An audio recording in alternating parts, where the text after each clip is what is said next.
Ցավալի է այն փաստը, որ քաղաքացին այսօր բացարձակապես անպաշտպան է իրեն զգում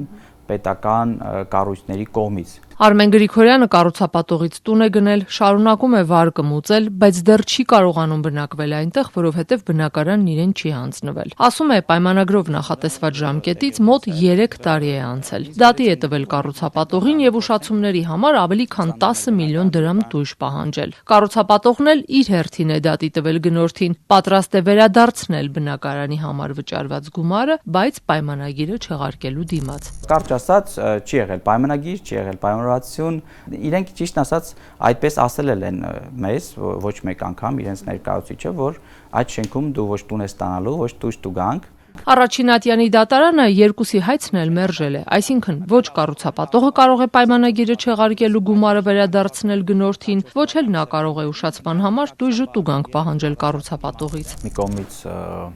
անակնկալ էր իր բնույթով, մյուս կողմից էլ սպասելի էր, քանի որ արդեն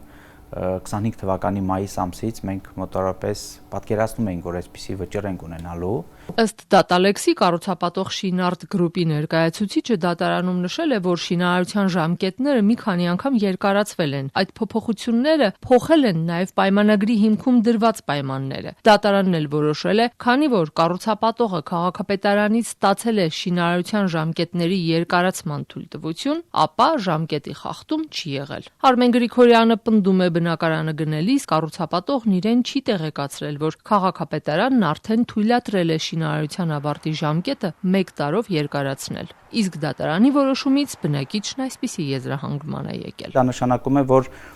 կառուցապատողը կարող էր 5 տարի, 10 տարի անընդհատ երկարացնել շինթույլտվությունները։ Այստեղ հարց է առաջանում, եթե այդ տրամաբանությամբ շարժվենք, ապա ինչու էր նշված հստակ ժամկետ։ Կառուցապատող Շինարտ ընկերության փաստաբանն այսօր Ազատությանը հորդորեց հիմք ընդունել դատական ակտը։ Ընկերությունից նախորդ տարի Ազատությանը հայտնել էին պայմանագիր կնքելու պահին շինթույլտվությունը դեռևս պետական գրանցում չուներ։ Այն ուժի մեջ է մտել ավելի ուշ, ու դա է եղել պատճառը, որ այդ փաստաթուղթը չի ներառվել պայմանագրում, ինչը նրանց պնդմամբ միտումնավոր չի արվել։ Շինարտը նաև նշել էր, որ գնորդներին առանձին չեն տեղեկացնում քաղաքաշինական փաստաթղթերի բովանդակության մասին, քանի որ դրանք բաց տեղեկատվություն են ու հասանելի պետական մարմիններից։ Այսպիսի դեպքերում քաղաքային իշխանությունը դժգոհ գնորդներին դատարանի ճամփան է ցույց տալիս։ Արմեն Գրիգորյանն այդպես էլ արել է, գնացել է այդ ճանապարհով, որ պաշտպանի իր իրավունքները, բայց նորից ձեռնունայն է մնացել։ Նա քաղաքապետարանի մեղքն էլ է տեսնում այս ամենում։ Քաղաքապետարանը Երևանի, երբ որ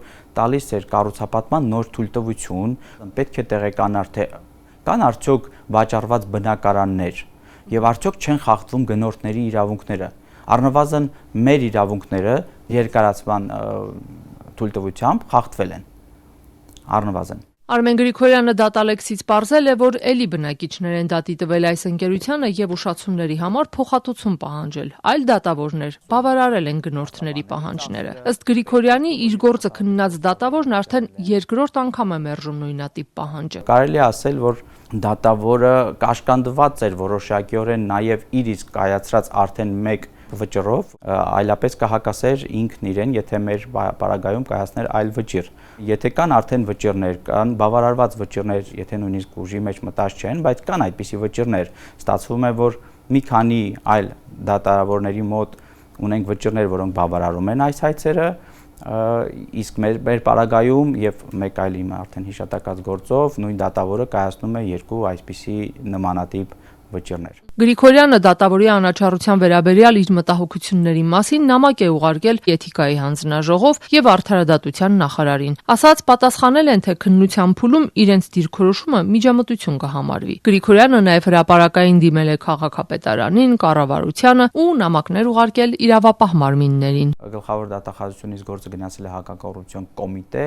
իսկ հակակոռուպցիոն կոմիտեի քննիչը ինձ ուղղակի գրել է, որ բոլորը մեր ենթադրություններն են եւ մերժել է գործ հարուցելու մեր խնդրանքը։ Արմեն Գրիգորյանի մյուս հայցը դեռ դատարանում է, սրանով էլ պահանջում է, որ դատարանը ճանաչի իր սեփականության իրավունքը, այսինքն հաստատի, որ այդ բնակարանն իրենն է։ 2 անգամ, չգիտես ինչ տրամաբանությամբ դատարանի կողմից կասեցվում է, մենք տանում ենք վերաքննիչ բողոք, վերաքննիչ դատարանը վերացնում է առաջին ատյանի որոշումը գալիս ենք հաջորդ նիստին, նույն դատավորը արդեն մեկ այլ պատճառաբանությամբ նորից է կասեցնում։ Գրիգորյանը մտադիր է դատական բոլոր ատյաններով գնալ։ Կարծում է, եթե հասնի Վճռաբեկ դատարան ու այս որոշումն այնտեղ էլ ուժի մեջ մնա, ապա դա նախադեպ կստեղծի, որ բնակիչը կառուցապատողին ուշացումների համար այլևս դատի չտա։ Մտավախություն ունի, թե դատարաններն այդ բողոքները մերժելու համար միշտ էլ մի բան կգտնեն։ Ու կրկին նորակառույցից բնակարան գնաց մարդը կմնա մենակ, ասում է նա։ Իսկ նրանց, որոնք դեռ պատրաստվում են նորակառույցներից բնակարան գնել, խորհուրդ է տալիս։ Պայմանագիրը չկարդալ ինքնուրույն, պայմանագիրը տալ փաստաբանի